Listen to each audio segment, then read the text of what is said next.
The morning Edith Hawthorne's stagecoach rolled into Caldwell, Kansas, the dust it kicked up was the color of old bone, and every soul on the main street stopped what they were doing to watch it come. It was the autumn of 1878, and Caldwell sat on the edge of the Kishom Trail like a man balancing on a fence he couldn't quite commit to falling off of. The town had saloons and a general store, and a church with a crooked steeple, and a telegraph office that hummed with news nobody entirely wanted to receive. It had a sheriff who drank too much and a deputy who didn't drink enough, and somewhere out past the edge of everything, 4 miles south along a creek that smelled of iron and cedar, it had Clement Wallace. But before we get to him, there was Edith. She stepped down from the stagecoach with a carpet bag in one hand and a small trunk being handed down by the driver, and she stood in the middle of the street with the wind pulling at the hem of her dark green traveling dress. She was 26 years old, which was considered rather late for a woman alone in 1878, and she had brown eyes that caught the light like creek water over smooth stones, and dark hair pinned at the back of her neck, and a way of standing that suggested she had made up her mind about something and intended to keep it made up. She had come from St. Louis, before that Cincinnati. She had a letter folded in her carpet bag, and the letter was the reason she was here at all. The stagecoach driver handed down the last of her trunk with a grunt and tipped his hat and said the next coach east came through on Thursday if she needed it, which she did not answer because she was already looking up and down the street with the particular expression of a woman making calculations. The general store, the hotel, which had a sign that said rooms were $2 a night, the saloon from which came the sound of someone playing a piano badly, a blacksmith's shop, a barber. And at the far end of the street, the sheriff's office, which had a tilted star nailed above the door. She walked to the hotel first. The man behind the counter was named Howard Finch, and he had round spectacles and ink-stained fingers and the general appearance of someone who kept very careful ledgers. He looked at Edith Hawthorne over the tops of his spectacles and said, "Traveling alone, miss." "That is evident," she said pleasantly, and set coins on the counter. "Not many women come through here alone," he said, not unpleasantly, just noting it the way one might note weather. "I have come to settle," she said, "not to pass through." That made his eyebrows go up somewhat, but he gave her the key to room number 4 and told her supper was served at 6 in the dining room at the back. She ate supper alone that first night, and she unfolded the letter in her room before she went to sleep, and she read it the way you read something you have read so many times the paper has gone soft at the folds. The letter was from a woman named Irene Marsh, who had been Edith's dearest friend since childhood, and who had come west 2 years earlier with her husband Thomas, who had died of a fever the following spring. Irene had written to Edith about the wide skies and the way the grass moved, and about a man named Clement Wallace who owned a cattle ranch south of town, and who was, in Irene's words, the most deeply alone person she had ever witnessed, and not by accident but by choice, which Irene considered a tragedy of some kind she could not name precisely. Irene herself had remarried and moved up to Dodge City 6 months ago, but she had written this last letter to Edith knowing that Edith was looking for something she could not find in St. Louis, and Irene had written that Caldwell might be the place, and that the ranch south of town was advertising for a cook and housekeeper since the previous one had left for her daughter's family in Texas, and that Edith ought to come and see. Edith was not the kind of woman who arrived somewhere without a plan. She had a plan. The plan was to see, and then to decide. She folded the letter back along its soft creases and set it on the nightstand, and listened to the sounds of Caldwell at night, which were not entirely unlike the sounds of anywhere at night, only with more horses and more wind. In the morning she went to speak to the man named Clement Wallace. She hired a boy named Pete Calloway, who was maybe 14, and had a mule with one broken ear that stood up and one that flopped over, to drive her out along the South Creek Road to the Wallace Ranch. Pete Calloway did not say much, which suited Edith fine. She looked at the land instead, and the land was the kind that required looking at big and open, and gold going to brown at the edges with the turning season, and the sky above it so wide it felt less like a sky and more like an argument about the nature of space. The ranch came into view slowly, the way things in open country do. First the cottonwood trees along the creek, yellowed now and dropping leaves in the cold morning air. Then the fence posts running along the road, good cedar posts set straight and well-maintained. Then the barn, which was red and solid, and the corral beside it where 3 horses stood with their heads down in the early cold. And then the house. It was not a grand house. It was a single-story house built of good timber and river stone, with a wide porch that ran the full front of it, and it was plain and well-made, and had the look of something that had been built to last rather than to impress. There was a rocking chair on the porch that had not been rocked in some time, by the look of it. There was a barrel by the door for catching rain.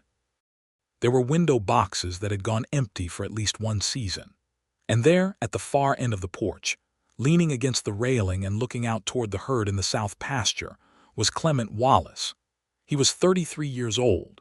He was tall in the way of men who have done hard work since they were boys, broad through the shoulders and lean everywhere else, with dark hair that had been cut recently and not perfectly, and a jaw that carried several days of dark beard. He wore canvas trousers and a flannel shirt that had been washed many times, and a pair of boots brown leather, well worn, with the kind of deep creasing at the ankle that comes from years of riding. He was not wearing a coat despite the cold morning air, and appeared not to notice the cold, which was either hardiness or stubbornness, and possibly both. He had not heard the mule cart yet, being absorbed in his studying of the south pasture, and Edith had a moment to look at him before he turned. She saw in that moment what Irene had meant. There was something in the set of his shoulders, in the way he stood at the far end of his own porch with his arms braced against the railing. That was the specific posture of a man who had arranged his world to contain exactly himself and no one else, and had been doing it for a long time, and had gotten very good at it. Then he heard the cart and turned and looked at her, and his face went through several things in quick succession: surprise, assessment, and then the careful blankness of a man who has decided to wait before he commits to an expression. Pete Calloway pulled the mule to a stop at the gate. Edith stepped down from the cart without help, which she preferred, and walked to the gate and opened it and walked up to the bottom step of the porch. "Mr. Wallace," she said. He straightened from the railing. "Ma'am." "My name is Edith Hawthorne. I have come from St. Louis by way of the stage, and I am responding to the advertisement for a cook and housekeeper. I cook well and I keep a clean house, and I am not easily frightened off by hard work or difficult circumstances. I am also not particularly interested in being treated like a delicate thing if you can manage it." He looked at her for a moment. Then he said, "Howard Finch put that advertisement in the Kansas City paper 3 months ago. I am aware. The postal service in St. Louis is slow." Something moved at the corner of his mouth. Not quite a smile, but a cousin of one. "Where are you staying?" "The hotel in town presently." He was quiet a moment, looking at her the way he had been looking at the south pasture, with a kind of careful measuring. Then he said, "Come inside. I'll put on coffee." Edith turned back to tell Pete Calloway he could go back to town, and Pete Calloway turned the mule around with the particular efficiency of a boy who has been paid and has better things to do, and Edith climbed the 3 steps to the porch and followed Clement Wallace inside his house. The inside of the house was clean enough but sparse. There was a front room with a stone fireplace and 2 chairs, and a table with a lamp on it, and not much else. Off to the left was the kitchen, with a cast-iron stove and a long worktable and shelves of canned goods and dried things. Off to the right, behind a closed door, was presumably a bedroom. There was a second door at the back of the kitchen that she later learned went to a small room that had once been used for storage and could be made livable. The kitchen smelled of wood smoke and coffee, and something faint underneath. That was the smell of a house that had gotten used to only one person in it. Clement Wallace set the coffee pot on the stove with the efficiency of a man who has made coffee alone for so many mornings. It requires no thought. Edith stood in the kitchen doorway and looked at the house and looked at him, and she had the feeling she sometimes got in good bookshops, which was the feeling of recognizing something important before she quite knew what it was. "How long has the position been unfilled?" she asked. "Since March," he said. "Mrs. Alderman left in March." He paused. "She was a good cook." "I see." Edith looked at the cast-iron stove, which had been well tended, and before her, "I managed alone for a while."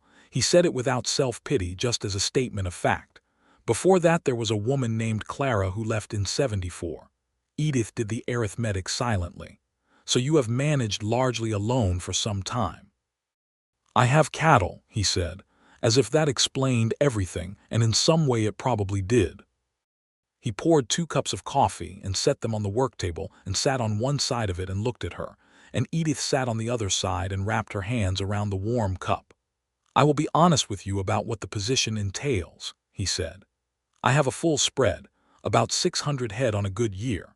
I have 2 ranch hands, Dario Vega, and a young man named Eli Crane who has been with me 3 years. There is the storage room off the kitchen that can be made comfortable. The work is cooking 3 meals on working days and keeping the house, and in the autumn there is preserving to do. I pay $15 a month and room and board. I keep a quiet house." "That suits me," Edith said. "You came all the way from St. Louis for $15 a month." "I came from St. Louis for a change of air," she said, which was true as far as it went. "The position is what gave me a destination." He studied her. He had gray eyes, she noticed, the particular gray of winter sky just before snow, and they were intelligent eyes, careful eyes, the eyes of someone who had gotten in the habit of watching. "I don't hold with a lot of fuss," he said. "Neither do I. I'm not a social man. That is not a requirement I was aware of for a housekeeper position." That corner-of-the-mouth thing happened again. "No," he said, "I suppose not, Mr. Wallace," Edith said, setting down her coffee cup. "I'm a practical woman and you are clearly a practical man. You need someone to run this house and feed your hands and preserve your garden stores and keep things in order. I need a place to be useful and to be somewhere that is not St. Louis. I believe we can come to an arrangement that suits us both without either of us making it complicated." He was quiet for a moment. Outside, one of the horses in the corral made a sound. The wind pushed at the kitchen window. "Can you start Monday?" he said. "I can start tomorrow," she said, and so it was arranged. She moved into the storage room the following afternoon, with help from Pete Calloway and his one-eared mule. The room was small but had a good window facing east, which meant morning light, which Edith considered essential. She had Pete Calloway move in a narrow iron bed from the barn loft where it had been stored, and she had Clement Wallace carry in a small chest of drawers that had been standing empty in the front room, and she hung her 2 dresses on hooks she put into the wall herself using a small hammer she found in the kitchen, and she put her books on a shelf she also put up herself, and she set the lamp on the windowsill, and it was a good room. Clement Wallace watched the transformation of his storage room with the expression of a man observing something he had not anticipated, which was not displeasure but was definitely surprise.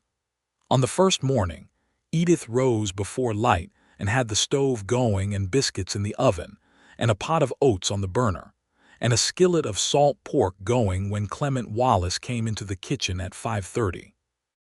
He stopped in the doorway and looked at the scene, the lit stove, the smells, the table set with 3 plates because she had also set one for each hand, and Edith standing at the counter with flour on her hands, and something in his face went very still in a way that was not stillness from absence but from the opposite, from something arriving that had been missing long enough he had forgotten the shape of it. "Biscuits are ready in 10 minutes, she said, without turning around. He said, "All right," and went to the table and sat. Dario Vega came in 3 minutes later and stopped in the doorway the way Clement had, and his face lit up in a way that was straightforward and uncomplicated. Dario was 30 years old and had come up from the territories south of the Rio Grande a decade ago, and had been with Clement Wallace for 4 of those years.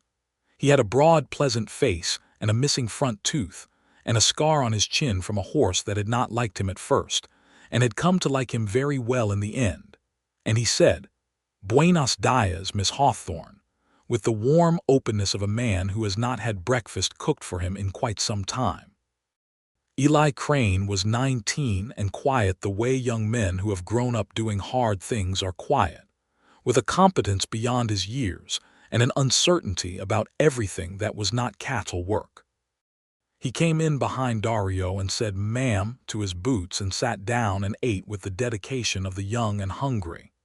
Clement Wallace ate without speaking, which Edith had expected, but he ate thoroughly and with clear appreciation, which she had also expected.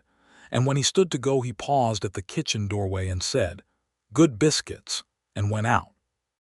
Dario Vega caught Edith's eye across the table and smiled his broad gap-toothed smile and said, "Miss Hawthorne, that is the most that man has said at breakfast in 2 years." Life at the Wallace Ranch settled into its rhythms quickly, the way life in working places does. Edith learned the particular geography of the kitchen and the pantry and the root cellar, learned what was stored and what was needed, and what could be done without. She learned that Clement Wallace took his coffee black and did not want it until he had been outside for at least half an hour. She learned that Dario Vega would eat absolutely anything put in front of him with equal enthusiasm, and that Eli Crane did not like cooked onions but would eat them without complaint if they were in something, which she found touching. She learned that the garden at the back of the house had been let go badly and could be brought back if someone were willing to put in the time, which she was. She also learned in the first week the thing about the boots. She had noticed it on the first morning, in a dim and undefined way, the mud-crusted boots left just inside the kitchen door, not on the porch. All the men left their boots at the door when they came inside, which was sensible in a house with good floors. But Clement Wallace's boots were always just inside the threshold, as if he had come in hurriedly, as if there had been no moment between outside and inside where he had paused. She learned why, as things at the Wallace Ranch revealed themselves to her gradually, on a Friday evening in the second week when Dario Vega was oiling his saddle on the porch, and she brought him a cup of coffee and sat on the step and asked him, because she was curious, and because she had found that Dario Vega was the kind of man who answered things honestly without making a performance of it. "The porch," Dario said, turning his coffee cup in his big hands. "He doesn't like to stop on the porch." "Why not?" Dario was quiet for a moment, looking out toward the south pasture the way men on this ranch seemed to do when thinking. "You know about Clara Wallace?" He mentioned a Clara. "I assumed she worked here." Dario shook his head slowly. "Clara Wallace, his wife." Edith was quiet. "They married in '72, Dario said. "She was from Wichita, a good woman from what the men who knew her say. I came in '74, so I only have the story second-hand." He paused. "She died in the winter of '72, not 2 months after they married. A fever, fast and bad, the kind that takes people before anything can be done." He was out riding the north fence when it turned serious. By the time he got back to the house, he stopped. He found her on the porch. She had tried to come out to watch for him, they think. She had come out to the porch and she did not make it back inside. The evening wind moved through the cottonwoods. Somewhere in the corral, a horse stamped. "He has not taken his boots off on the porch in 6 winters, Dario said. "He says it is too cold to stop out there, but I think it is something else." Edith held her coffee cup and looked at the wooden boards of the porch beneath her feet and thought about Clement Wallace coming home for 6 years to a porch where he no longer permitted himself to pause, where he had gotten in the habit of walking through the door without stopping, keeping his boots on until he was inside, because outside and the porch was the place where everything had ended. She did not say anything else about it that evening. But she understood something about the house and the man in it that she had not understood before, and it settled in her chest with a weight she did not entirely know what to do with yet. The weeks that followed were the best and most quietly surprising weeks of Edith Hawthorne's life, which she recognized only in retrospect as they were happening. the way one only understands the value of light when one has been a long time without it. She fixed the garden. It took 2 weeks of serious work in the cold October air, pulling up the mess of dead plants and turning the soil and setting it right for the spring. Clement Wallace watched her doing it from the corral one morning and said nothing, but later that day he appeared beside the garden with a cartload of well-rotted manure from the barn and spread it over the turned beds without being asked, and Edith thanked him, and he nodded and went back to his work, and something small and significant had passed between them, and they both knew it, and neither of them acknowledged it directly. She read in the evenings. She had brought 4 books from St. Louis, 2 novels, a collection of essays, and a book of natural history that she had had since she was 12.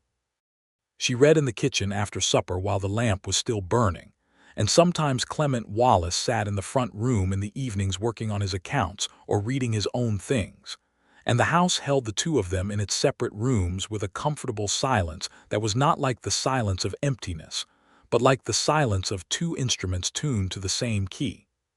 One evening in late October, he came to the kitchen doorway and looked at the book in her hands and said, "What is that?" "Essays by Emerson," she said. "Do you know him?" He leaned against the doorframe. "I've heard of him. What does he say?" "He says a great many things. At the moment he is saying that a foolish consistency is the hobgoblin of little minds, which I find consoling when I change my mind about things." Something shifted in his expression that was close to genuine interest. "What do you change your mind about?" "Most things, given enough time," she said. "I came west, didn't I?" He was quiet a moment, and then he said, "What made you leave St. Louis?" And it was the first real personal question he had asked her since she arrived, and she recognized it as such. She closed the book with her finger in the page. "I was a school teacher," she said. "For 4 years. I liked it." But it became, she looked for the right word, predictable in a way that was beginning to feel like a ceiling rather than a floor. "Do you know what I mean?"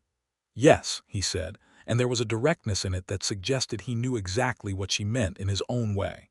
"And Irene wrote to me about this place," she said. "Irene Marsh, who was a friend of mine from Cincinnati. She was in Caldwell for a time after her first husband died. She wrote that this country was large enough to breathe in." She paused. She was right. Clement Wallace looked at her for a moment, and she looked at him, and the lamp light between them was warm, and the evening was cold outside, and the house was quiet. "Good night, Miss Hawthorne," he said. "Good night, Mr. Wallace," she said. He went back to the front room, and she went back to Emerson, but neither of them went back to exactly where they had been before. November came in cold and iron gray, and the cattle work shifted to the hard work of winter preparation, laying in hay, checking fences before the hard freezes came, moving the herd closer to the winter pasture. Edith watched Clement Wallace work through the kitchen window sometimes, not with idleness, but because there was something instructive in watching a man who was entirely at home in the work he had chosen. He moved around his ranch with the ease of someone who knew every inch of the land and had made his peace with it, even if he had not entirely made his peace with everything else. She made venison stew when Dario brought back a deer from the South Ridge, and she made 3 kinds of preserves from the last of the autumn produce, and she made a proper pie from dried apples that she had found in the cellar. And when she set the apple pie on the table at supper, Eli Crane made a sound that was almost a small sob, and Dario Vega said something in Spanish that was clearly appreciative, and Clement Wallace looked at it and then looked at her and said, "My mother used to make apple pie," in a way that was entirely unguarded, and then seemed to become aware that he had said it and looked back at the pie. "Is that a good thing or a bad thing?" Edith asked. "A good thing," he said quietly. "A very good thing." She thought about that for a long time after. The first real snow came in mid-November, and it came fast and serious the way plains snow does, blowing in from the north with a sound like a held breath released all at once.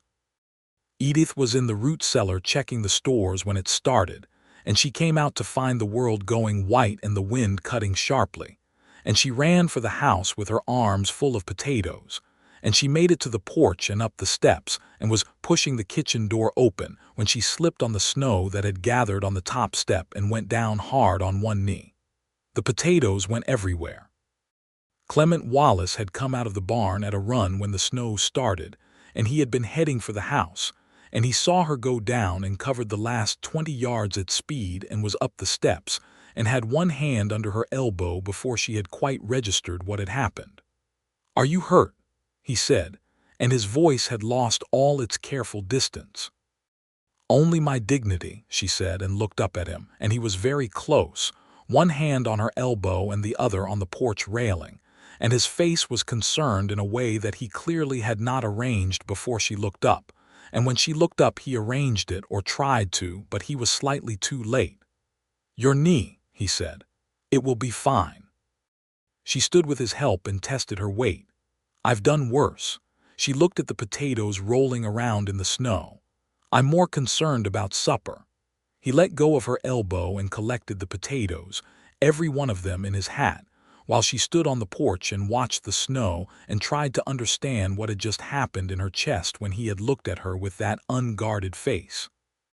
He brought the potatoes inside and set them on the kitchen counter, and then he said, "I'll check the hands are in," and went back out into the snow, and Edith stood at the kitchen window and watched him go across the yard to the bunkhouse, bent slightly into the wind, and she thought, Oh, this is going to be complicated." The snow kept them close to the house for 2 days, and those 2 days were, in their quiet and specific way, extraordinary. Clement Wallace and Edith Hawthorne had been circling each other for 5 weeks with a careful and respectful distance, and the snow removed the various activities that had kept them in separate orbits and put them in the same rooms for the better part of 2 days, and this turned out to be significant. He was, she discovered, a man who had been starved for conversation without knowing he was starved for it, the way one does not notice hunger until food appears. On the first snowbound afternoon, he came inside from the porch where he had been monitoring the weather and sat at the kitchen table while she made bread, and she asked him something about the north fence he had been repairing the week before, a practical question about the cattle, and he answered it and then kept talking. And what started as an answer to a question about fence posts became a 2-hour conversation about the land and how he had come to own it, and what he intended to do with it, and what he thought about the settlement of the plains, and whether the great cattle drives would last or whether the railroad was going to change everything. She pushed back on him when she disagreed, which he had not anticipated but which he handled well, with interest rather than offense. He asked her what she thought and actually listened to the answer, and she thought that was rarer than it should have been. On the second snow day, she was mending one of Eli Crane's shirts, and he was at the table writing letters, and they were not talking, but the silence was the rich kind. And at some point she looked up and found him looking at her, and he did not look away immediately, just looked at her for a moment with that gray sky gaze, and she looked back, and it was not uncomfortable, but it was not comfortable either. It was the specific charged quality of something beginning. He looked back at his letter, and she looked back at her mending, and outside the snow continued, and inside the stove kept the house warm, and neither of them said anything about it. But when he went to bed that night, he paused in the hallway between the kitchen and the front room and said quietly, "Miss Hawthorne." She was at the table still, the lamp burning low. "Mr. Wallace, I'm glad you came," he said. "To the ranch, I mean. It has been good having someone here." He stopped, started again. "I wanted to say that." Edith looked at him, at the lean and careful man in the doorway with his hands at his sides, and his face open in the particular vulnerable way of someone who has said a true thing they were uncertain about saying. "I'm glad I came too," she said, and meant it in every direction it could mean. He nodded once and went to bed, and Edith sat at the table for a while longer and listened to the snow and understood that she was in considerable trouble in the best possible way. December came in earnest, and the work of the ranch in winter was relentless in specific feeding, checking, keeping. There was a rhythm to it that Edith found herself moving within as naturally as breathing, as if she had been made for this particular life, and had spent 26 years in transit to get to it. She cooked and kept the house and preserved and repaired and planned. And in the afternoons when the ranch work was quiet, she walked out along the creek in the cold air and learned the particular language of the land here. The way the cottonwoods looked with their bare branches against the wide sky. The way the creek moved dark and cold over its stones. The way the grass lay down in the wind and came back up after. Clement Wallace found her at the creek one afternoon in early December and stood beside her without speaking for a while, which was his way, and she had come to understand that his silence beside you was a form of trust, that a man who spent most of his time in solitude did not offer his company easily. "This is where you come in the afternoons," he said, eventually. "It is." She looked at the water. "Do you mind?" "No." He put his hands in his pockets. "Clara used to come here too." He said it carefully, not as a comparison but as a piece of his world being offered up, the way one lays something down to be looked at. "Tell me about her," Edith said. He was quiet for a long moment. "She was kind," he said finally. "A very kind woman. She made this place feel like—" He stopped. "I was building something for her, the window boxes, the rocking chair on the porch. We had been married 8 weeks when she died." "I'm sorry," Edith said, and she meant it, the clear, simple grief of it. "It was 6 years ago," he said. "But the first 2 years after I thought I had no business being here at all. Then I thought I had better just keep working because the cattle don't care about grief and the work needed doing. And then the years went by and I had the ranch and the work and—" He paused. "I stopped expecting anything to change." Edith turned to look at him. He was staring at the creek with his jaw set, the December wind moving his hair. "And now," she said, because she was a woman who believed in asking the actual question. He turned and looked at her and his gray eyes were serious and entirely present. "And now," he said slowly, "I believe I may have been wrong to stop expecting that." The creek ran cold over its stones. A hawk turned overhead. Edith Hawthorne looked at Clement Wallace and felt something in her chest that was not unlike the feeling she had looking at the wide sky here, which was the feeling of enormous space opening up in a direction she had not known was there. "Mr. Wallace," she said, "I think you might be right."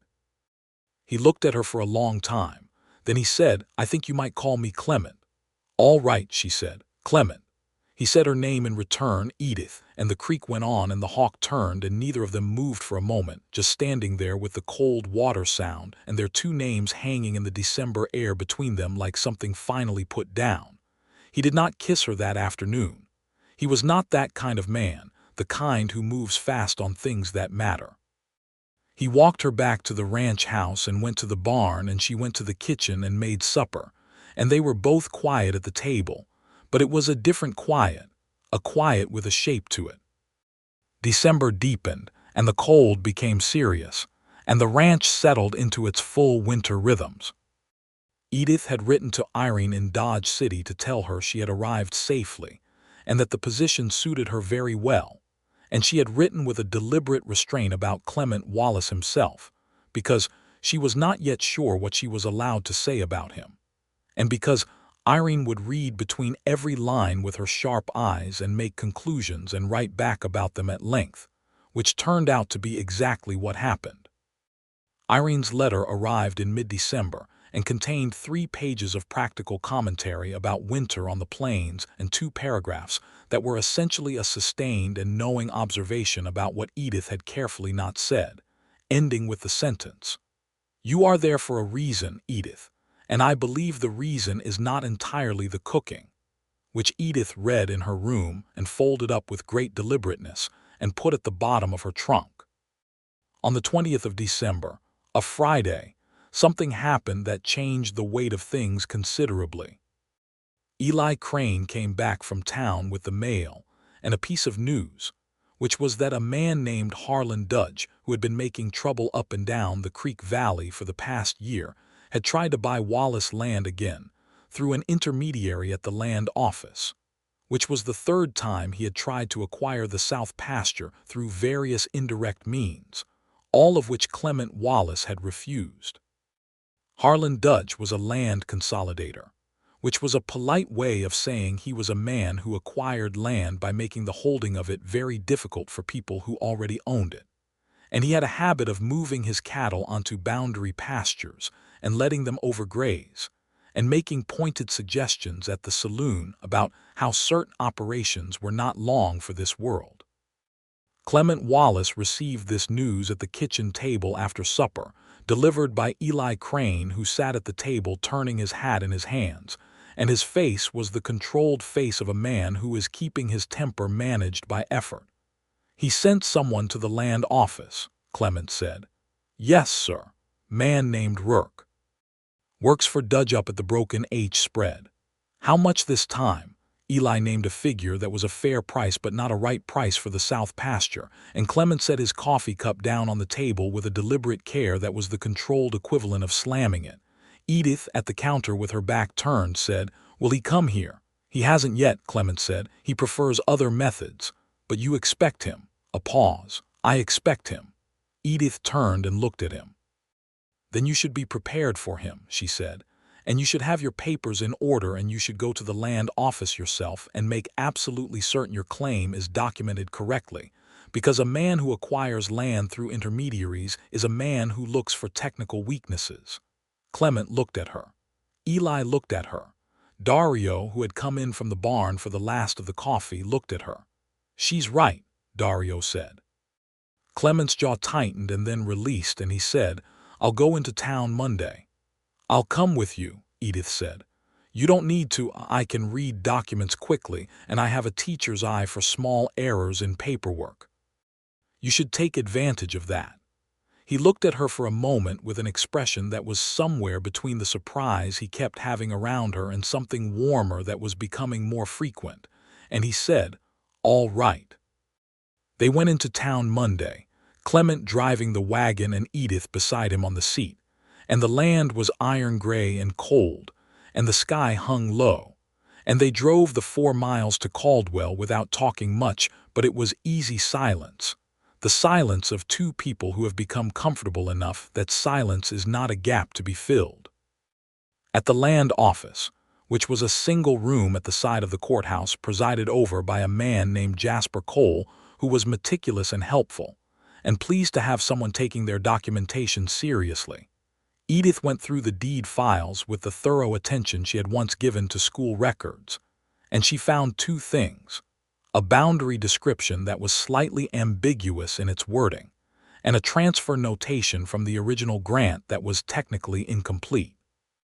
Neither were fatal flaws, but both were exactly the kind of technical gap that a determined legal challenge could turn into a lengthy and expensive problem. She pointed these out to Jasper Cole, who turned slightly pale and immediately began writing up the corrective notation. She pointed them out to Clement, who stood beside her at the counter and read the documents with his brow furrowed, and then looked at her with an expression she was starting to recognize, which was the expression of a man encountering something he had not expected and found himself grateful for. "Good find," he said quietly. "I told you," she said, not unkindly. He almost smiled. A real one this time, fuller than the corner-of-mouth variant she had been accumulating over the past 2 months. It changed his whole face, not dramatically, but the way light changes a room when a window is opened. They ate lunch at the hotel dining room after, which was unusual enough that Howard Finch behind the desk took note of it with the particular attentiveness of a man who runs a small hotel in a small town and considers himself the primary chronicler of social developments. He said good afternoon to both of them with slightly more warmth than strictly necessary, and Edith caught his eye and gave him a look of mild warning, and he went back to his ledger with a small, pleased smile. Over lunch, they talked the way they had been talking in the evenings, freely and at length, but here in the hotel dining room with other people's voices around them, there was a different quality to it. Clement Wallace was a man so accustomed to solitude that being with him in a public space was like watching someone who has lived in a quiet house walk into a room full of sound. He became more himself, somehow, by contrast, more deliberate and solid and specific. He told her about how he had come to Kansas.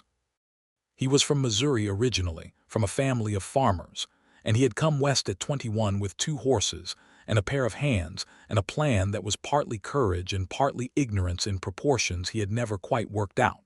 He had worked other men's cattle for 2 years before he had enough to buy his first 20 head and file his claim. "I was 23 when I laid the first foundation stone of the house," he said. "I thought I knew what I was building toward." He looked at his coffee. "I got ahead of myself." "You built a good house," Edith said. "I built it for—" He stopped.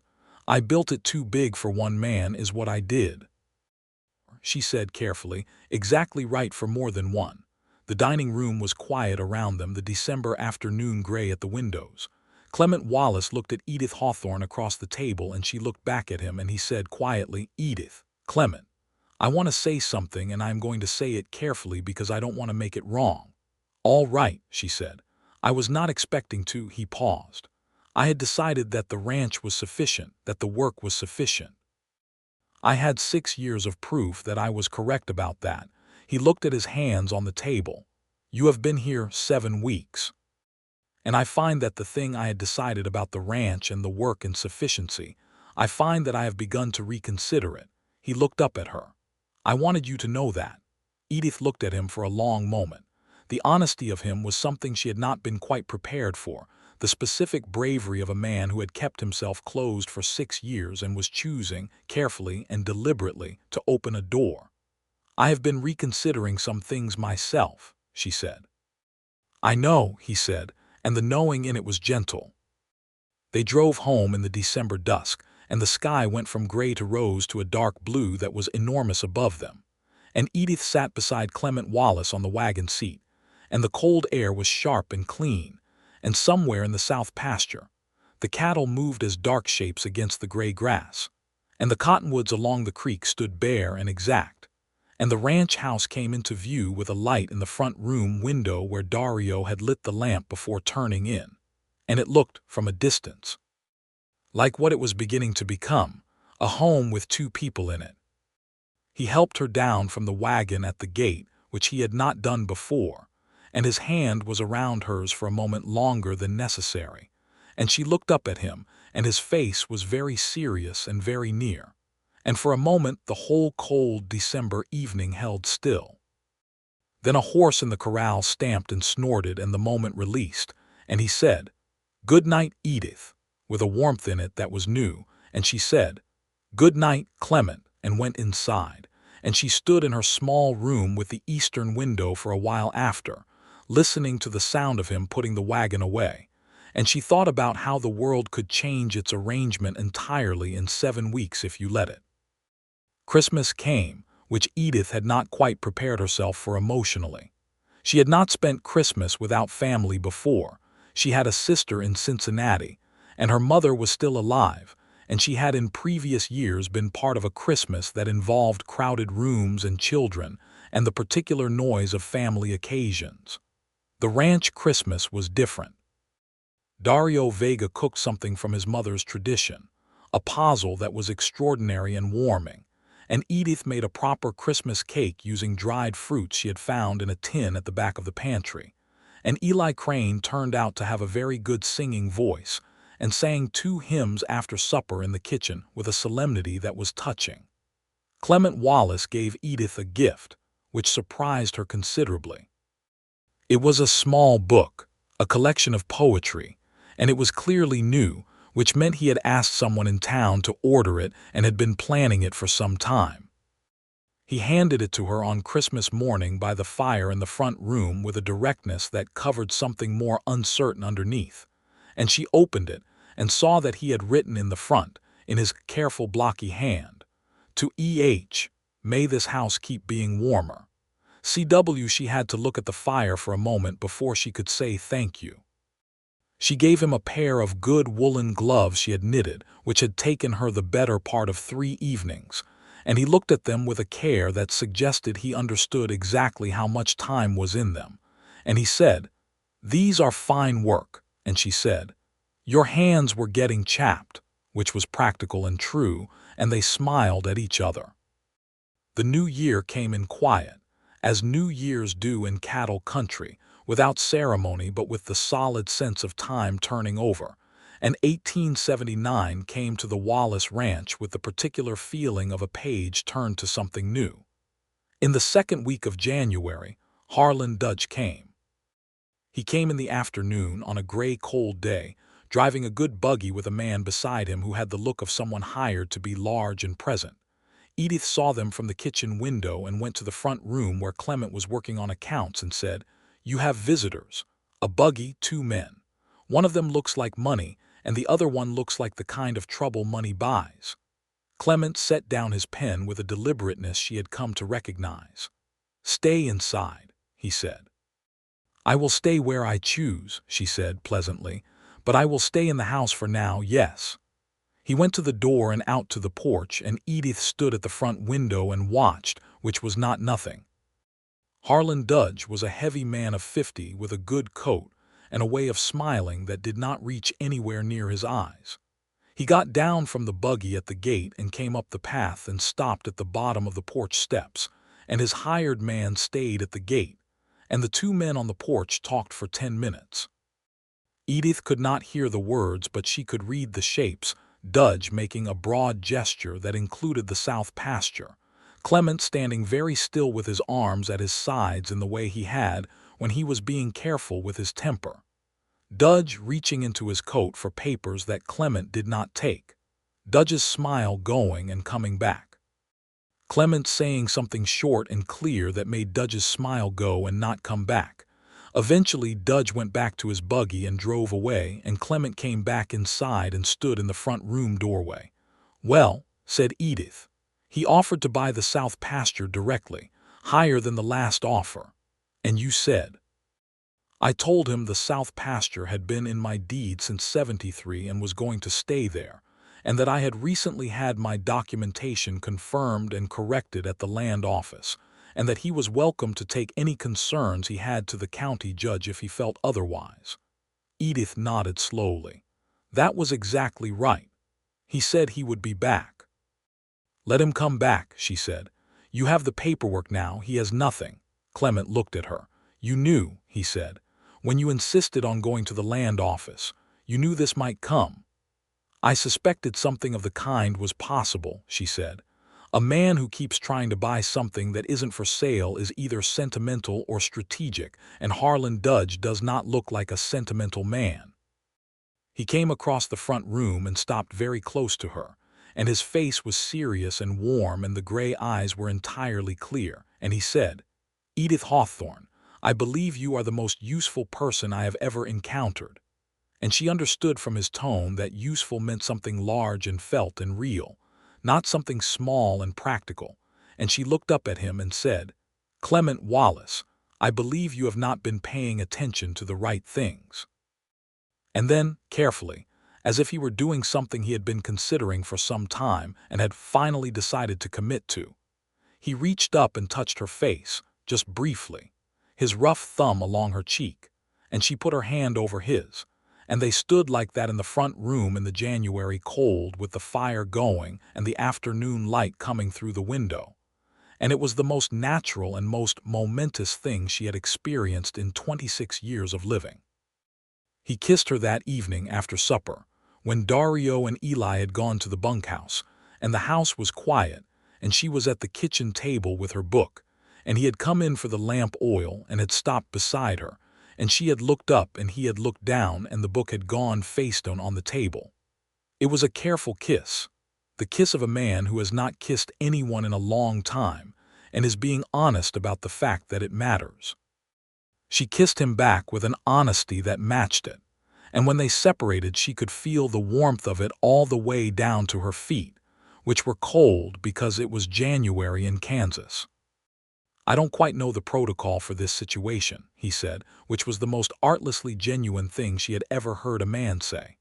"The protocol," she said, "is that you are a decent man and I am a woman who has considerable regard for you, and we should proceed from those facts." "Considerable regard," he said, and there was something almost playful in it which was new from him and delightful. "I am being restrained," she said. "Don't be on my account." She looked at him, this careful, solitary man who had been alone in his house for 6 winters and was looking at her now with his heart entirely in his face. And she said, "I think I am in love with you, Clement," which I am aware is a large thing to say, and I say it knowing that and meaning it. The kitchen was quiet. The stove ticked. Outside, the wind moved across the flat land and pushed at the windows. "I have been afraid," he said slowly, working out each word with care, "for a long time to want anything that much again, to lay something open that way." He looked at his hands and then at her. "You walked into my kitchen in October, and I spent 2 months trying to convince myself that what I was feeling was gratitude for a good housekeeper. And now," she said, "and now I know that is entirely not what it is." "Tell me what it is," she said, because she believed in saying the actual words. "It is," he said, with the slight rawness of someone being more honest than they are practiced at, "the first time in 6 years that I have come into this house and felt like the house was glad I was in it. It is, Edith. It is the feeling that whatever I was building this for when I was 23, I may have been right about after all, even when I thought I had been wrong." He paused. "I love you. I am certain of it in the way I am certain about good land and honest cattle and the way the creek runs south. Those things don't argue with themselves, and neither does this." She stood up from the chair, and he was right there, and she put her hand on his chest over the flannel shirt and felt his heart under her palm, and she said, "Then we should stop wasting time." January turned to February, and February in Kansas is a month that tests a person's commitment to wherever they have decided to be, and Edith found that she was entirely committed. The cold was extraordinary, and the wind was relentless, and the cattle needed extra feeding, and the house required constant attention to its fires, and the days were short and the work was long, and Edith had never in her life felt more herself. She and Clement had an understanding between them that was clear and warm, and that they had agreed needed to be made proper, because Clement Wallace was the kind of man who did not do things halfway, and Edith Hawthorne was the kind of woman who believed in doing things right. They had talked about it one evening in the front room, sitting together by the fire, his arm around her and her head slightly against his shoulder, the way they had taken to sitting in the evenings, and he had said simply, "I want to marry you," and she had said, "I know," and he had said, "Is that a yes?" And she had said, "It is unambiguously a yes." He drove to town and spoke to Reverend Albright at the Crooked Steepled Church, and he came back and told her they could be married the second Saturday in March. And she wrote to her sister in Cincinnati, and to her mother, and to Irene Marsh in Dodge City, and Irene's responding letter arrived in 4 days, and contained so many exclamation points that Edith counted 7 of them on the first page alone. Dario Vega, when told, made the sound of a man who has won a wager with himself, which is more or less what had happened. Eli Crane shook Clement's hand with a gravity that suggested he understood the seriousness of the occasion, and then turned very red and mumbled something congratulatory in Edith's direction and retreated to the barn. The morning of the wedding, the first Saturday of March 1879, came in clear and cold, and so bright that the snow on the ground threw back the sunlight in a way that made everything look like it had been washed and pressed. Clement Wallace rose before light, which was his habit. He put on the stove. He poured his coffee and stood in the kitchen in the particular silence of early morning, and then he went to the porch. He stood on the porch in the cold, bright dark before dawn in his socks, and he looked out at his land, the cottonwoods, the pasture, the south fence line, the barn with the horses beginning to stir, and he stood there for a long time with the cold boards under his feet. He had come in to get his coffee, and on the way out he had, for the first time in 6 winters, left his boots at the kitchen door. He stood on the porch in his socks in the cold, and he looked at the dark land turning slowly towards the pale suggestion of dawn, and he thought about Clara, whom he had loved truly and lost terribly, and he understood that what he had been doing on this porch for 6 years was keeping himself from being caught still, from being found waiting, from being the man who had not gotten back in time.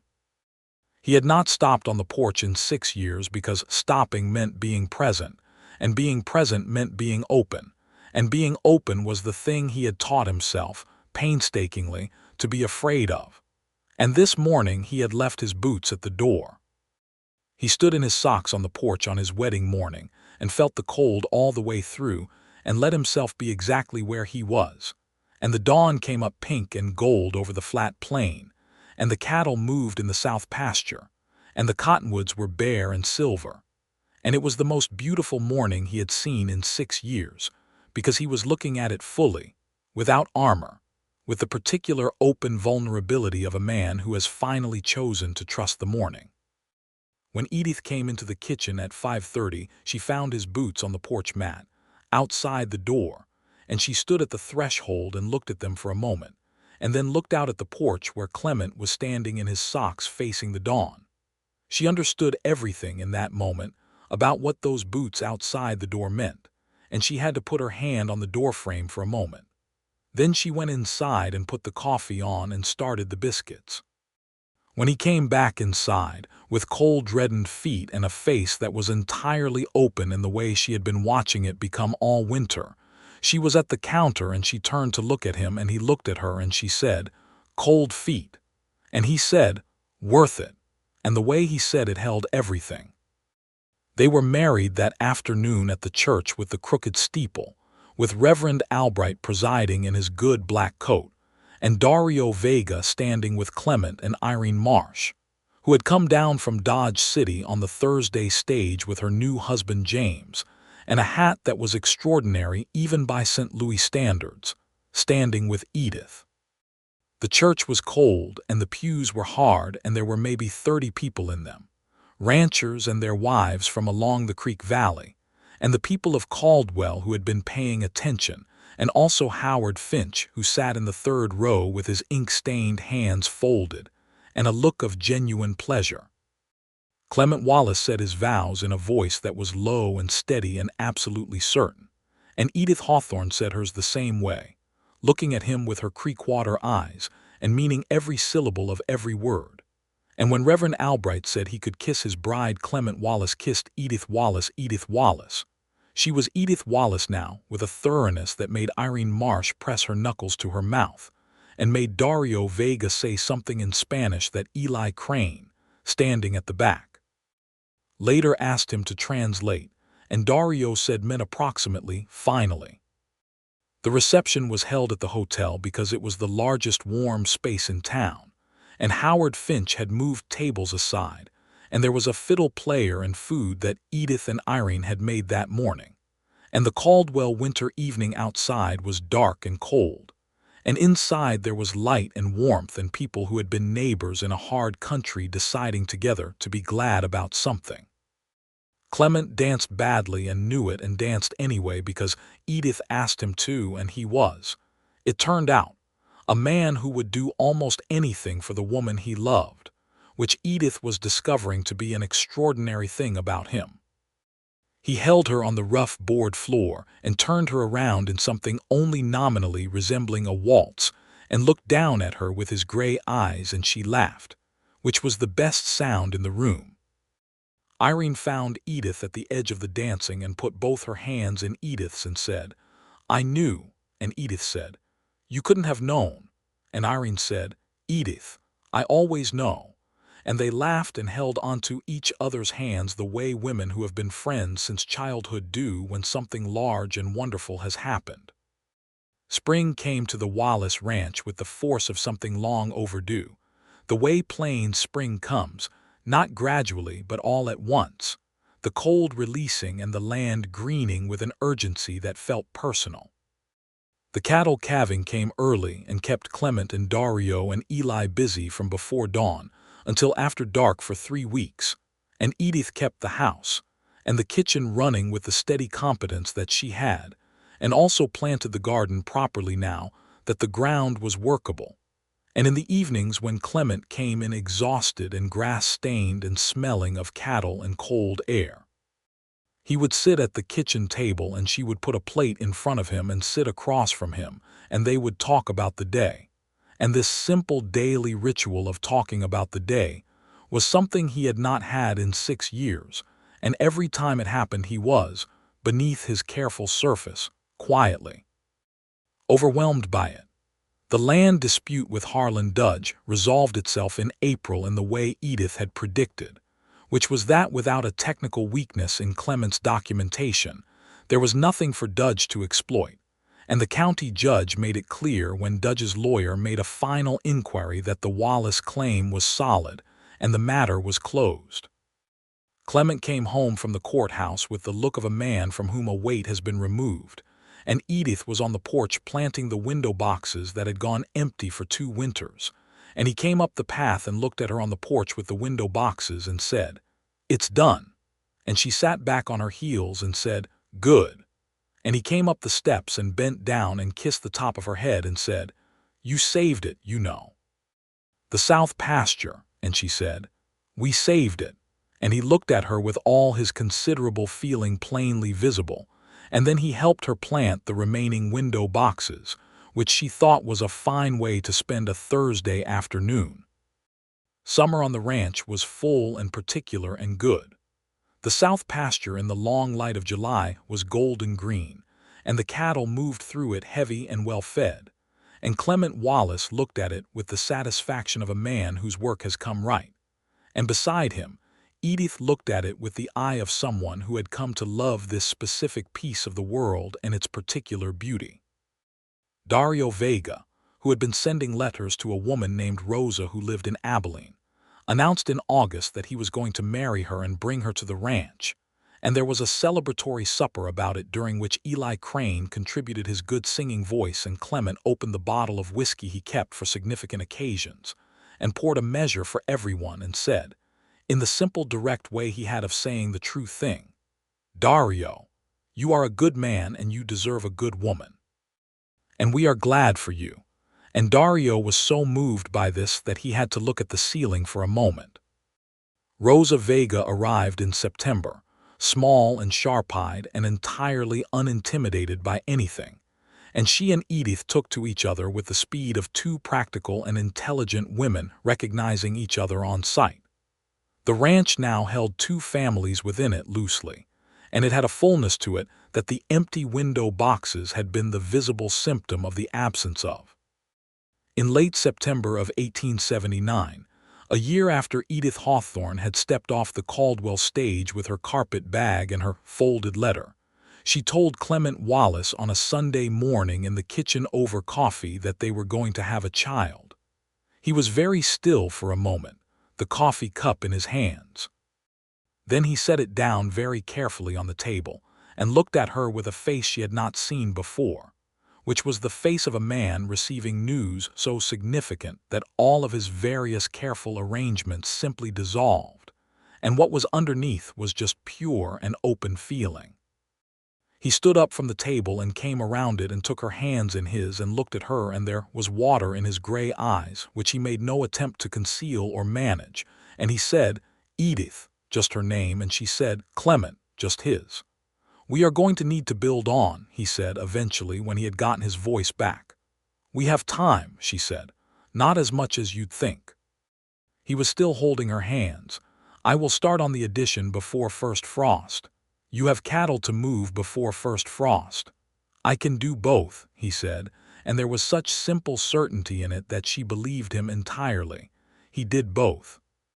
The addition went up on the east side of the house, a room with a good window and solid walls, finished just before November, and Edith put up curtains in it and set the cradle that Clement had made from cedar, which he had done in the evening starting in October, working by lamplight in the barn with a care and precision she knew was the physical expression of everything he was feeling. The cradle was extraordinary. It was made of pale cedar wood sanded smooth and fitted together with a craftsmanship she had not known he possessed, and he carried it into the new room and set it by the window and stood back and looked at it, and she stood beside him and took his hand. "Clara would have liked you," he said, quietly, not as a complicated thing, just as a gift being offered. "I think you should know that."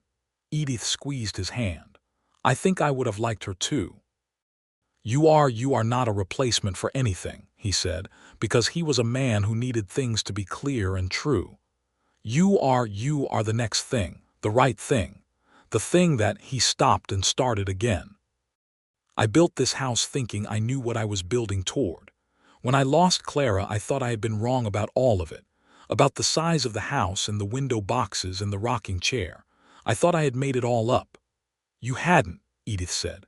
I hadn't, he agreed, and there was a wonder in it, the wonder of a man who has been walking in the wrong direction for 6 years and has turned around and recognized in the place he has ended up something he had always known. The winter of 1879 going into 1880 was the gentlest winter in memory on the Kansas plains, which felt appropriate. January was cold but still, and the cattle stayed close to the home pasture, and the work was manageable, and Clement kept the fires going and brought in wood every morning before Edith was up, and Dario and Rosa Vega were in the bunkhouse, which had been considerably improved since Rosa's arrival. And Eli Crane had his corner of it and spent his evenings reading the dime novels he ordered from the Caldwell store, with an enthusiasm that suggested he had more imaginative range than his reticent exterior implied. The baby came on a Thursday morning in February, 1880, with more drama than Edith had entirely planned for, as babies in 1880 tended to do, with the doctor from Caldwell having been summoned the night before by Eli Crane riding fast through the cold, and Rosa Vega proving to have a practical expertise in the matter that was invaluable, and Clement Wallace pacing in the front room in a state of contained and careful agony, while the sounds from the bedroom were what they were. When Rosa Vega opened the bedroom door and said, "Come in, it is done, they are both well," he crossed the front room in 3 steps and went through the door, and what he found was Edith in the bed with a face that was exhausted and entirely alive, and in her arms a small wrapped person who was very new and very present. "A boy," Rosa said from behind him. He sat on the edge of the bed and looked at his wife and his son, and he was, for a long moment, entirely unable to speak, and he did not try to. He reached out and touched the small face of the sleeping child with one rough finger, very gently, and then he looked at Edith and she looked at him, and they were simply together in it, the enormity of it, both of them. "Thomas," Edith said. "I thought Thomas for Irene's first husband who was kind to her." "Thomas Wallace," Clement said, trying it. "Yes." Thomas Wallace was, from the beginning, a person of strong opinions expressed with full volume and no restraint, which he had from some combination of both his parents, and he was healthy and substantial, and had gray eyes that were clearly his father's and a determination that was clearly his mother's, and was universally considered excellent. The spring of 1880 came and the ranch thrived, and Clement added 2 more hands that year as the herd grew, brothers named Boyd and Calvin Marsh, who were no relation to Irene but were from the same Missouri county, both in their mid-20s and competent and good-natured. The operation was large enough now to require serious management, and Edith applied to it the same organizational mind she had applied to the kitchen and the garden and the land office paperwork, and the accounts that season were the clearest and best maintained they had ever been. Dario Vega, watching from the corral one afternoon as Clement came in from the south pasture and dismounted at the gate, and Edith came out to the porch with Thomas on her hip and said something that made Clement laugh, a real full laugh, the kind that comes from somewhere unguarded, turned to Boyd Marsh beside him and said, "I have worked for this man for 6 years, and I have never heard him laugh like that before." Boyd Marsh looked at the scene at the gate. "He looks like a different man." "He is a different man," Dario said simply, "a better one." Harlan Dudge, it turned out, had overextended himself trying to acquire several other properties in the valley, and had run into serious financial trouble by the middle of 1880, and the land grab project collapsed, and by autumn he had sold the Broken H spread and left the county entirely, and the Creek Valley settled back into the rhythms of working people who did not have designs on each other's land, which was a significant improvement. Edith wrote to her mother and her sister regularly, long letters that described the life she had made here in a way that she knew sounded extraordinary to people who had not seen this country, and she meant every word of it. She wrote about the sky always, because the sky here was the first thing and the last thing, and the thing that never became ordinary no matter how long you lived under it. She wrote about Clement, with a fullness she had not been able to when she was still being restrained, and her mother wrote back that she had never sounded more herself, which was the best review Edith could have wanted. Irene Marsh and her husband James came to visit in the summer of 1880 and spent a week at the ranch, and Irene held Thomas with the practiced ease of a woman who intended to have her own soon, which she announced at supper on the third evening, to general celebration, and walked around the ranch and the garden and the improved house, and looked at Edith with the full satisfaction of someone whose particular act of matchmaking had worked out exactly as intended. "Did you know?" Edith asked her on the last evening, sitting on the porch in the warm summer dark. "I knew something," Irene said. "I knew you needed this, and I thought this needed you. I didn't know it would be exactly this, but you know how it is. You can see the outlines of things sometimes." "You couldn't have known about him," Edith said. "I knew he had a good house and a good spread and had been alone for too long and was the kind of alone that is a failure of circumstance, not character." Irene looked at the dark pasture. "Some men are alone because they are empty. Some men are alone because they are full and have had nowhere to put it. I thought he was the second kind." Edith looked at the house behind her, the lamplight in the windows, and heard somewhere inside the sound of Thomas waking from his nap, and then Clement's voice, low and easy, settling him back. "You were right," she said. Irene smiled in the warm dark. "I usually am," she said, which was true enough that Edith did not argue with it. The second autumn was deeper and richer than the first. The garden Edith had reclaimed from ruin the previous October now produced with the full extravagance of a thing that has been properly tended, squash and beans and late tomatoes and winter greens. And the root cellar was full, and the pantry was full, and the house smelled of preserves and wood smoke, and the particular warm smell of a house that is thoroughly lived in. On an October afternoon, Clement found Edith in the garden with Thomas, who was 8 months old and sitting in the turned earth with a radish in each fist and a look of scientific inquiry on his face.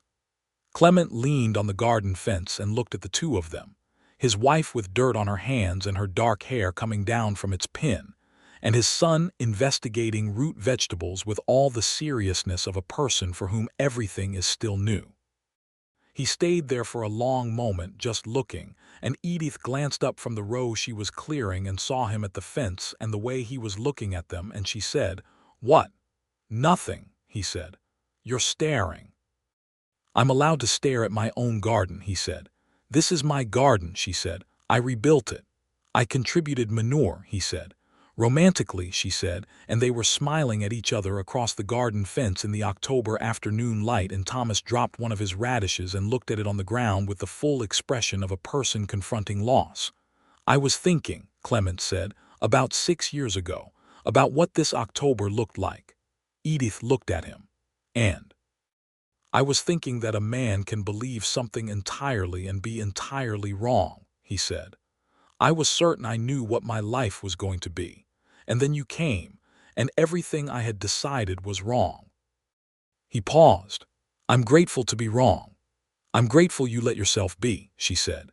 He came through the garden gate and crouched down and picked up Thomas's dropped radish and gave it back, and Thomas grabbed it with both hands with an expression of pure and uncomplicated triumph, and Clement looked up from his son to his wife, and the October light was gold, and the cottonwoods along the creek were turning yellow, and the south pasture was thick with cattle, and the house behind them was warm.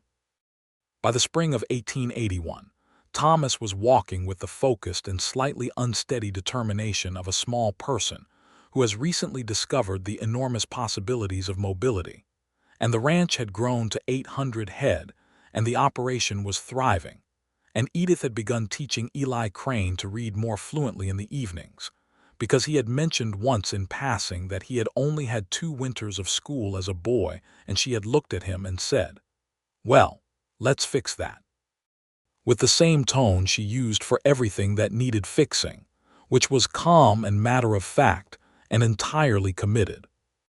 Eli Crane turned out to be a quick and enthusiastic student with a particular appetite for history, which Edith found books on through the store's ordering service, and which he read with the same dedication he brought to dime novels, only with a deeper satisfaction. And by the end of that year, he could read anything set in front of him, and had strong opinions about the Mexican-American War that he expressed at the supper table with a seriousness that made Clement look at him with a new regard, and Dario Vega with a particular expression that suggested the subject touched things in his own history. Those conversations at the table, about the war, about the land, about who had claimed to what and by what right, about what the territory had been and what it was becoming, were not comfortable, but they were important, and Edith held the space for them with the teacher's steady hand, not managing what was said, but making sure it was said honestly and heard fully.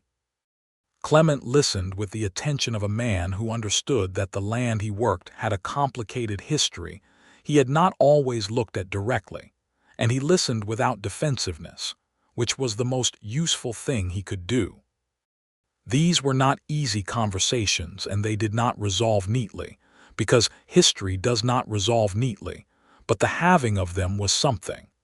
It was the acknowledgement that the world they were in was made of real things and real costs, and that living in it honestly meant looking at that. The spring of 1881 also brought news that Irene Marsh had given birth to a daughter, healthy and loud, named Edith, in a compliment so direct and affectionate that Edith Wallace had to sit down when she read the letter, and she wrote back 4 pages of the most sincere gratitude she had ever put on paper. In June of 1881, Edith told Clement they were expecting again. He received this news with less contained agony and more pure joy than the first time, which she noted with pleasure, and he was right that they had needed to build on. He added a second room to the East Addition, which meant the house was now substantially larger than it had been when Edith had first walked through the kitchen door nearly 3 years before. The second child was a girl, born in February of 1882, who arrived with less drama than Thomas had, and who came into the world looking at everything with a steady gray-eyed attention that was unmistakably her father's, and an expression of complete competence that was entirely her mother's. They named her Clara, which was Clement's suggestion, made quietly one evening while Edith was mending by the fire, offered up with a careful tentativeness that broke Edith's heart in the most loving possible way. "Clara Wallace," he said, "if you think that is right." Edith set down her mending. "I think it is exactly right," she said. He looked at the fire for a moment and then at her, and in his face was the full history of what he had lost and what he had found, the grief that had become a part of him and the life that had grown around it and through it, and she thought he had never looked more entirely himself than in that moment. Clara Wallace was, from the beginning, nothing like the quiet, contemplative child her name might have suggested. She was loud and opinionated and pulled Thomas's hair with scientific consistency, and grabbed at anything within arm's reach, and was, in general, a person of enormous appetite for experience. Thomas, for his part, bore his sister with a patience that was already somewhat remarkable in a 2-year-old, and watched over her with the seriousness of a person who has been given an important job and intends to do it correctly. The ranch in the spring of 1882 was the fullest it had ever been, the 2 families, the hands, the children beginning to make it something that could be heard as well as seen.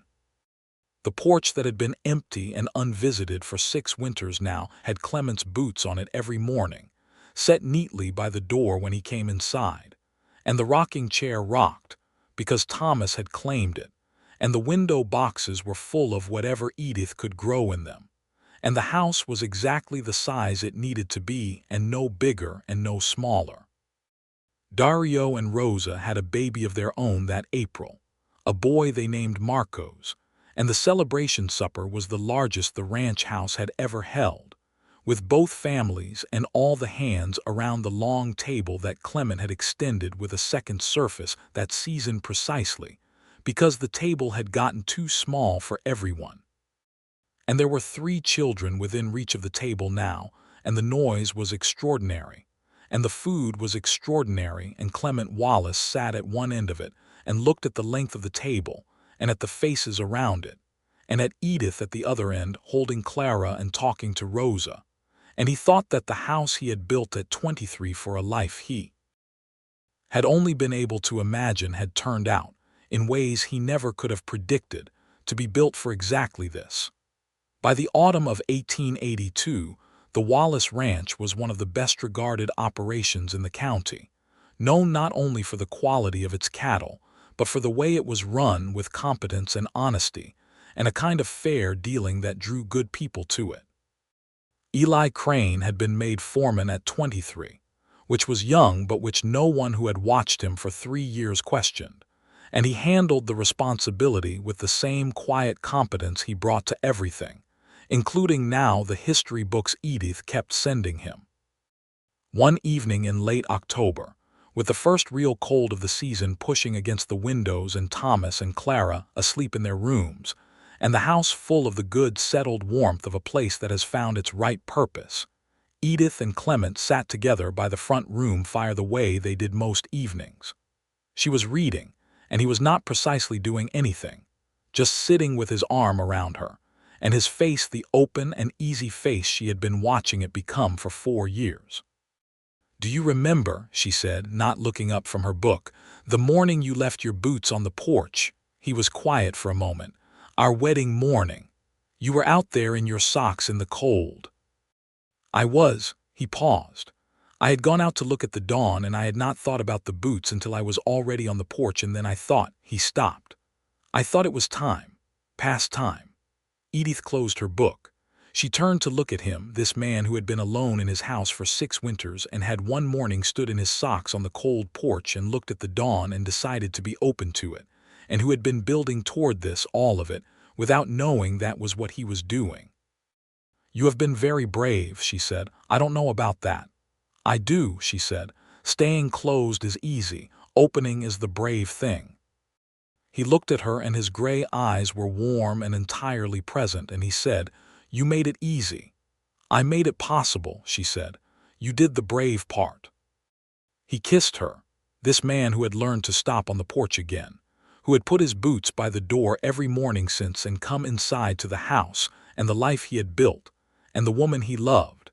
And outside the October wind moved across the flat land of the Kansas plains, with the particular authority of the wild country that had no interest in the small and specific dramas of human beings, and yet contained them all, every one.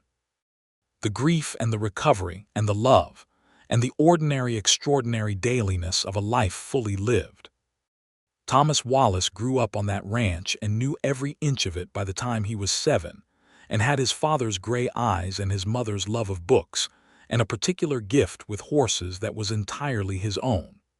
Clara Wallace was, at 4, already running the household in the way of youngest and most determined children everywhere, and was Clement's specific and declared weakness, who he could deny nothing, and Edith kept this documented for future reference. And Clement Wallace, 36 years old in the autumn of 1882, who had built a house at 23 and lost everything and kept working and kept the land and kept his careful solitude for 6 years, who had come home one October morning to find a woman on his bottom step with a carpet bag and an unwillingness to be treated like a delicate thing, who had left his boots at the door of his own porch one cold wedding morning for the first time in 6 winters, and felt the cold boards under his feet and understood that he was alive and present and capable of beginning again. Clement Wallace was, in the full sense of the word and without reservation, a happy man. He said so one evening to Dario Vega. They were sitting on the porch after supper in the last warmth of an October sunset, the land going gold and then amber and then the deep red of last light, and the cattle were dark shapes in the south pasture. And inside the house the sounds of Edith reading to Thomas and Clara carried clearly through the open window, her voice and the children's responses, and Clement said, from nowhere in particular, "I am a happy man, Dario." Dario Vega looked at him with the straight honesty of a man who had known him for 8 years. "I know," he said. "I have been watching it happen for 3 years." "Does it show?" Clement said. "From about a mile away," Dario said. Clement looked at the last of the sunset and the dark shapes of his cattle and listened to his wife's voice through the open window reading to his children. And the porch boards were solid under his boots, and the house behind him was full of warmth and sound, and it was exactly, precisely, unreservedly enough. It was, in every sense that counted, everything he had been building toward. He just hadn't known all those years that this was what it looked like.